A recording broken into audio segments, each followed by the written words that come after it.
Hey there, welcome back to the Healthy Church Staff Podcast. My name is Todd Rhodes. I'm one of the co-founders over at chemistrystaffing.com, and I'm here to walk with you every day, Monday through Friday. You and I talk about challenges and opportunities that ministry brings our way. Today's episode hits really close to home for many of us at one time or another in our ministry. What do you do when things aren't going well at the church? Okay, let's just be honest. Things aren't going really well. And it's bleeding over into your family, not only your spouse, but also your kids and how they feel about the church. What do you do? What do you do when your family starts to hate the church? I know that's a strong word, but dislike the church or have bad feelings about the church or even hate the church. We talk with candidates. It's more often than what I'd like to say. We ask how their wife or how their husband is doing, and they say, to be honest, they haven't been to church with me. They haven't been to our church for 6 months or a year. It happens, and it's a tough topic, but it's an important one. And we are in the middle of almost smack dab in the middle of a 3-week series inspired by Wade Hodges' book, When to Leave, How to Know When It's Time to Move On Before You Stay Too Long. And today we're going to explore how ministry can affect your family and how to make decisions that honor both your calling and your loved ones. Okay, so let's be honest. Ministry doesn't just affect you. Your ministry doesn't just affect you. It affects your family. And when your spouse or kids start expressing frustration or resentment or even anger toward the church, it's a signal that, hey, that's a red flag. Something needs some attention here.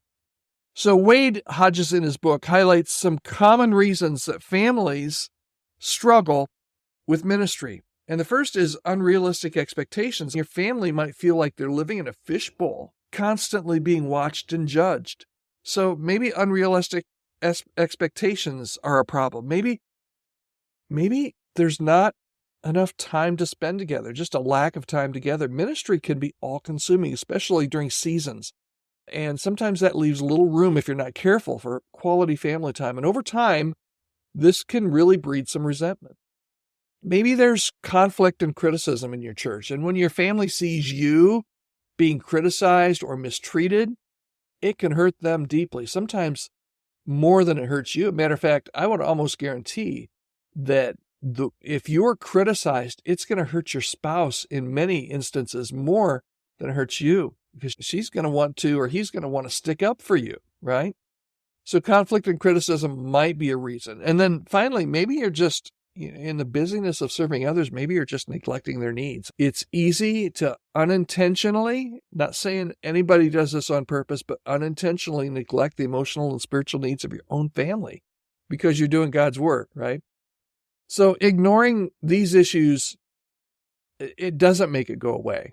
It doesn't make these issues go away. In fact, it can often make things worse. If your family is struggling, it's time to prioritize your health and well-being, even if it means making some difficult changes. And those changes can be really difficult. So here's the bottom line for today. And I want you to remember this because this is really important. It's really key. Your family is your first ministry, not your church, not anything else. Your family has to be your first ministry. And if they're suffering because of your ministry role, man, something's got to give. Something's got to change. So here are some steps that you can take. First of all, listen to their concerns. Set aside some time to have an honest conversation with your spouse and kids. Maybe that's together, maybe it's separately. But hopefully the communication is good enough in your family that you can just have a heart-to-heart and ask them how they're feeling about the church. Ask them how they're feeling about your role at the church. Really listen to them. Don't get defensive. You can't change how they feel, and you're not going to change how they feel, especially if you get defensive. But listen to their concern. Then protect their boundaries, especially if they feel like they're living in that fishbowl. Make it clear to the church that your family's well-being is a priority, and it might mean saying no to certain commitments or just creating some space for some family time. Maybe you need to evaluate your schedule. Take a really hard look at how you're spending your time. Are you overcommitted? Are you out of the house six nights a week? Are you overcommitted? What can you delegate? What can you eliminate to create more margin for your family? And maybe sometimes you just need to take some time to seek some support or some counseling. If the strain of your family feels overwhelming, don't hesitate. There is no embarrassment at all in seeking help from a counselor or a coach who understands the unique challenges of ministry. So if you're dealing with any family members that are starting to feel, even if it's just a slight little bit of resentment toward the church, here's an action step I'd love for you to take this week.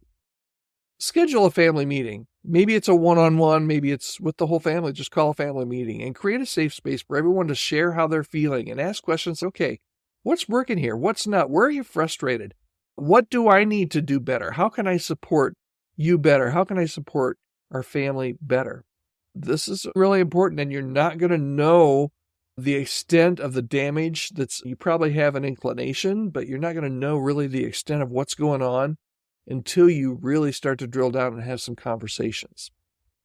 Is this a struggle that you're facing? Is your family about done with church?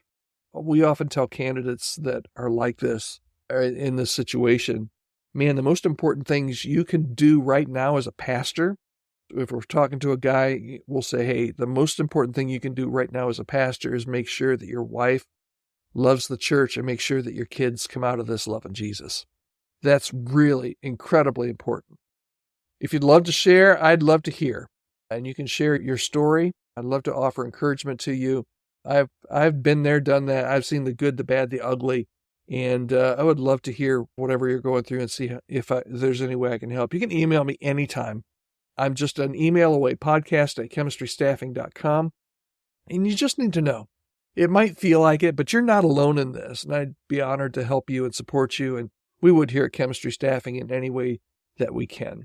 All right, finally, before I let you go today, if you've not already downloaded this Wade Hodges book, When to Leave, I would like to give you a URL that you can use to download it right now. It's just chemistrystaffing.com/when-to-leave. I made it as difficult as possible. chemistrystaffing.com/when-to-leave. It's a great resource for navigating through really tough decisions in ministry. Okay, that's it for today. Thanks so much for joining me. Remember, your family's health and happiness are just as important as your ministry. Matter of fact, your family's health and happiness are your first ministry. And when your family thrives, your ministry is going to be stronger too. So take the time to listen and love and lead at home. All right, take care. I'll see you again right here tomorrow on the Healthy Church Staff Podcast. Have a great day.